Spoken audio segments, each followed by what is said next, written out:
صباح الخير. النهاردة معادنا مع الحلقة التانية من أهم التعبيرات في العامية المصرية. وحلقة النهاردة بعنوان أسئلة يومية. Daily questions in Egyptian colloquial. لو عايز تسأل أي سؤال في الشارع المصري لازم تتعلم التعبيرات دي. If you want to ask anything in the Egyptian street, you have to learn these expressions. النهاردة هنتعلم أهم الأسئلة اليومية اللي المصريين بيستخدموها. Today we're learning the most common daily questions Egyptians use. والتعبير الأول رايح فين؟ رايح فين؟ Where are you going؟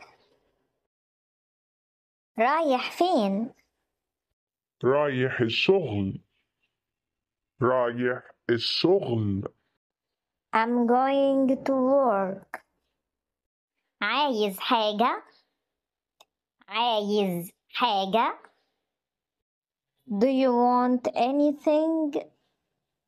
لا شكرا. No thanks.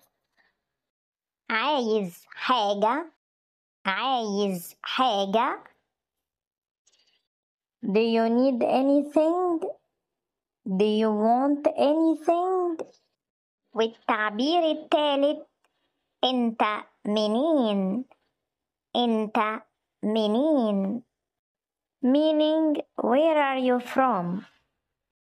أنت منين؟ أنا من أمريكا. I am from America. أنت منين؟ أنا من فرنسا. I am from France. أنتي منين؟ أنا من الهند. I'm from India. أنت منين؟ أنا من القاهرة. I'm from Cairo. والتعبير الرابع ساكن فين؟ ساكن فين؟ Where do you live؟ أنت ساكن فين؟ أنا ساكن في مدينة نصر. I live in Nasr City. أنتي ساكنة فين؟ أنا ساكنة في الزمالك.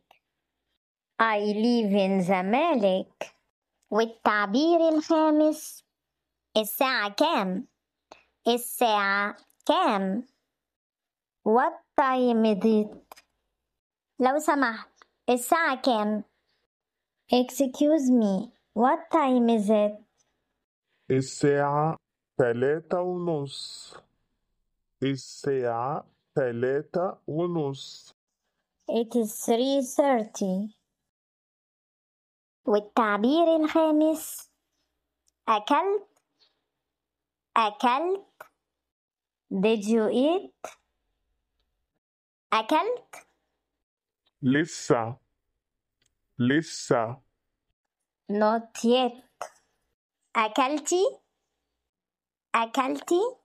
لسه. أكلت؟ أكلت. Yes, I ate. الأسئلة دي بتتقال كل يوم في مصر ولازم تبقى عارفها.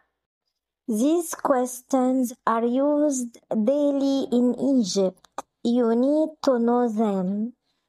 لو حبيت الفيديو ما تنساش تعمل لايك وتشترك. If you liked the video, don't forget to like and subscribe. وسيب لنا تعليق إيه أكتر سؤال بتستخدمه كل يوم. And leave a comment what is the questions you use the most every day.